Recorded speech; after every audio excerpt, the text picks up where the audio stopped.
Hi friends and relatives. இன்றைக்கி நம்ம வாழைப்பூவில் எப்படி ஃப்ரைட் ரைஸ் பண்ணலாம் அப்படிங்கிறத பார்க்க போகிறோம். ஃபஸ்ட்டு இதை எப்படி க்ளீன் பண்ணலாங்கிறத பற்றி பார்க்கலாம். இந்த வாழைப்பூனுடைய இந்த இது இருக்குது இல்லைங்களா, இந்த மாதிரி நரம்புன்னு சொல்லுவாங்க. இதையும் இது மட்டை, கண்ணாடி மட்டைன்னு சொல்லுவாங்க. இதை ரெண்டுத்தையும் நம்ம எடுத்து போட்டுடணும். அது வேஸ்ட்டு, அதை யூஸ் பண்ணக்கூடாது. அதனால் அதை எடுத்துடணும். நம்ம ஈஸியாக எப்படி எடுக்கலாம்னா அந்த மாதிரி எடுக்கலாம். கண்ணாடி மட்டையெல்லாம் அந்த மாதிரி எடுத்துட்டு அதுக்கப்புறம் நடுவில் இருக்க அந்த நரம்பு நம்ம எடுத்துடணும். இதை நம்ம சாப்பிடக்கூடாது. இந்த வாழைப்பூவில் இது க்ளீன் பண்ணுறதாங்க பெரிய வேலை. இதுக்கு நான் 2 டைப்பாக க்ளீன் பண்ணுறது மெத்தட் சொல்கிறேன். ஃபஸ்ட்டு ஒன் இந்த மாதிரி எல்லாமே நம்ம நரம்பும் இந்த மட்டையும் எடுத்துட்டு இதை பொடி பொடியாக அரிஞ்சு விட்டு நம்ம வேக வச்சு சமைக்கலாம்.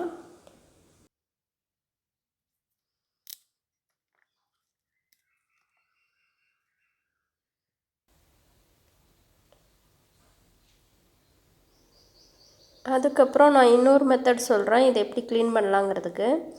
ஈஸியாக பண்ணலாம். எனக்கு ஒரு பாட்டி சொல்லி கொடுத்தாங்க. இந்த மாதிரி நம்ம கடைசி வரைக்கும் உரிச்சிட்டு லாஸ்ட் அந்த வெள்ளை மட்டை இருக்குது இல்லைங்களா, வெள்ளையாக இருக்கிற வரைக்கும் நம்ம உரித்து எடுத்துடணும். இந்த பிங்க் கலர் மட்டை இல்லாமல் சாண்டில் கலரில் இருக்குது இல்லைங்களா, அந்த மட்டை வர வரைக்கும் மட்டையை உரித்து எடுத்துகிட்டு நம்ம அந்த மாதிரி கட் பண்ணிடணும்.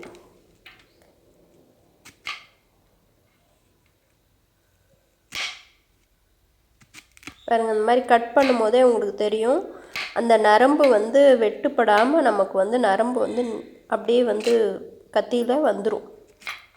நமக்கு மற்றதெல்லாம் வெட்டுப்படும். அந்த நரம்பு நீளமாக அப்படியே இருக்கும். நம்ம ஃபுல்லாக அந்த மாதிரி நம்ம கொத்தி விட்டுட்டு எல்லாத்தையும் நம்ம கட் பண்ணி விட்டுட்டு அதுக்கப்புறம் லாஸ்ட்டாக அதிலேருந்து இருக்கக்கூடிய நரம்பு நம்ம பொறுக்கி எடுக்கலாம். இதில் கண்ணாடி மட்டையை நம்ம எடுக்க முடியாது. ஆனாலும் ஒன்றும் பிரச்சனை இல்லை. நம்ம அந்த நரம்பை மட்டும் எடுத்து போட்டு சமைக்கலாம். டக்குன்னு சமைக்கணும், ஈஸியாக வேலை முடியணுன்னா நீங்கள் இந்த மாதிரி செஞ்சுக்கலாம். அதுவும் இல்லாத இந்த பூ க்ளீன் பண்ணும்போது கையிலெல்லாம் கருப்பாயிடும். இப்படி செய்யும்போது உங்களுக்கு கொஞ்சம் அந்த அதிகமாக அந்த பூவை தொடுறதுக்கு சான்ஸ் இருக்காது.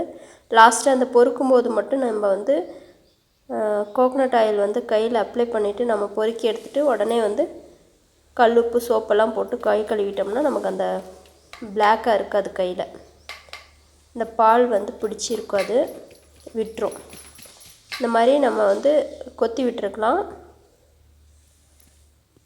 ஃபஸ்ட்டு எல்லாம் கொத்தி விட்டுட்டு லாஸ்ட்டாக அந்த நரம்பெல்லாம் பொறுக்கி எடுத்து போட்டுடலாம்.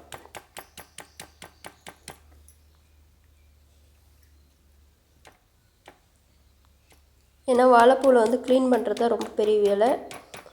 ஸோ இந்த மாதிரி ஈஸியாக செய்யலாம்.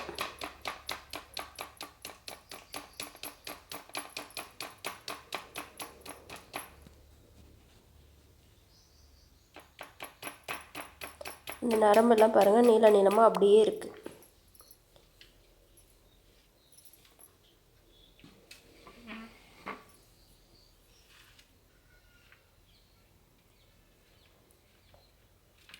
இப்போ நம்ம ஒரு பக்கமாக இருந்து இந்த நரம்பை ஒன்று விடாமல் எல்லாம் பொறுக்கிடணும்.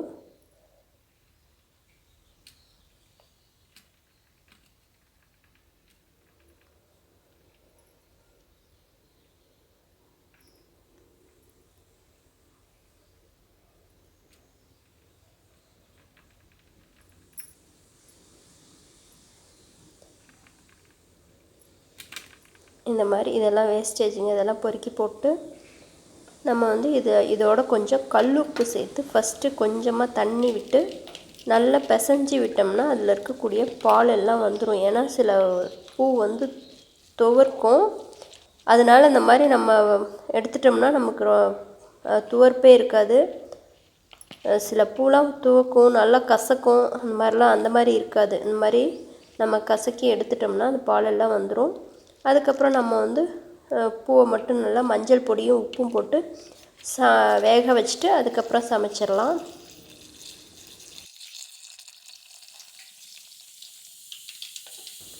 நான் இப்போ மஞ்சள் பொடி உப்புலாம் போட்டு வேக வச்சிட்டேன். இப்போ எண்ணெய் விட்டு கடுகு போட்டு கடுகு, பச்சை மிளகாய், வெங்காயம், கருவேப்பிலை இதெல்லாம் தாளித்து விட்டுட்டு நம்ம வந்து வேக வச்ச பூ எடுத்து கொட்டி அப்படியே தேங்காய் பூ போட்டு இறக்கிடலாங்க. நல்லா கொஞ்சம் வதங்கட்டும்.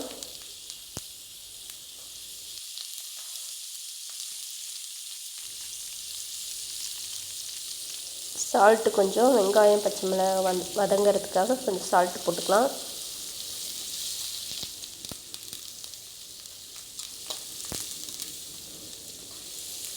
இப்போது நம்ம வேக வச்ச இந்த வாழைப்பூ எடுத்து கொட்டிடலாம். நான் குக்கரில் தாங்க வச்சேன். குக்கரில் வச்சு ஒரு 2 விசில் விட்டுட்டு நம்ம தண்ணியை வடிச்சிட்டு இந்த மாதிரி போட்டு கிளறிடலாம். இதோட கொஞ்சம்